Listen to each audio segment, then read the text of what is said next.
Hello, my name is Caitlin Hunter, and today we're going to be talking about why you should always consider negotiating a job offer and how to go about preparing for a negotiation. While salary is obviously very important, rather than focus only on salary when you receive an offer, you should consider the overall compensation you will receive for your work. So, for the remainder of this video, we will talk about compensation as it encompasses salary as well as other factors that should be taken into consideration. Negotiating compensation can feel like a very uncomfortable task. So, why do we talk about it so much? Students and alums often tell us they think the company is giving the best offer possible and are worried it will be viewed negatively if they negotiate. The reality is that is simply not the case, and most companies are expecting it. Why is it important to negotiate? Well, there are several reasons, but a big one is that the salary you agree on can serve as a baseline for future compensation. If you advance in your current company, your raise is often a percentage of your current negotiated salary. Or if you look externally, companies may ask you your salary and use that number to establish their salary offer to you. Additionally, negotiating is a key business skill across many functions. Negotiating your salary could help show an employer that you have honed this important skill set. Once you decide you want to negotiate, the next step is to figure out when is the best time to negotiate.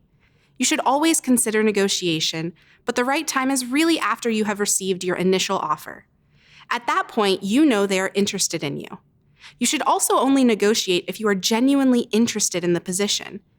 You'll also want to wait to negotiate until you have prepared yourself to do so. Finally, while we all say we want more vacation days and more money would be nice, you should not negotiate until you can clearly show your value to the company that is not currently represented in the standing offer. How should you prepare for negotiations? You could prepare to negotiate in advance just in case you get asked a question in an interview.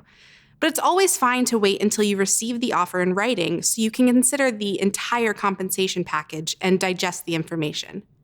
Always take the time to think before accepting an offer. If you receive an offer and say, "This is all great," it makes it a lot harder to go back after the fact and say, "Well, actually, what I want is..." The first major step in negotiating a compensation package is understanding your priority issues. Your priority issues might be applicable only to you, or they might also include priorities of your family or other commitments you might have.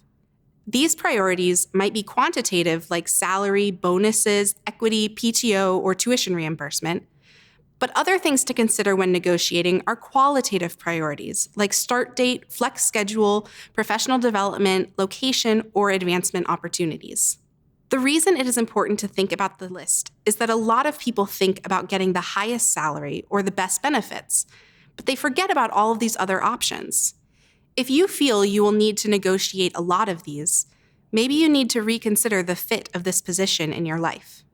Once you've thought through your priorities, select your top priorities. Know what's important to you, what we would describe as your non-negotiables. Make sure to be honest with yourself about what really matters to you. If you say something is negotiable, but it really isn't, you will only be setting yourself up to be upset when you move for the role, but really changing location was not something you wanted to do. But if you had negotiated location or a remote schedule or a travel stipend, you might have been able to figure something out. Then compare your offer to your current job, other offers that might be on the table, or maybe your ideal job to see how those factors line up with your expectations and priorities. Finally, you have to determine your own value. Being realistic with yourself, think about your market value for the role that you're applying to and the location where you are applying. It is also important to think about the field you are going into, as well as supply and demand. For example, negotiation might be easier if your role is in demand in a specific area. Gather this information by asking fellow professionals in the field or looking at Fuqua employment statistics or websites like Glassdoor and PayScale. You should also think about your self-value. What is your potential to help this company solve any problem they might be having? Companies want to hire people who will enhance their values, so can you help them in that way? If you can show in your negotiation how your skills will help them get to the next level, that is going to encourage them to have the conversation with you about meeting your established priorities. It's also important to think about a walkaway point when appropriate.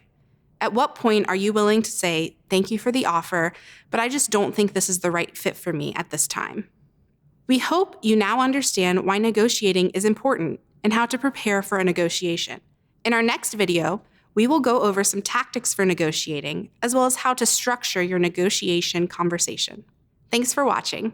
If you have any questions, feel free to reach out to a member of your CMC team.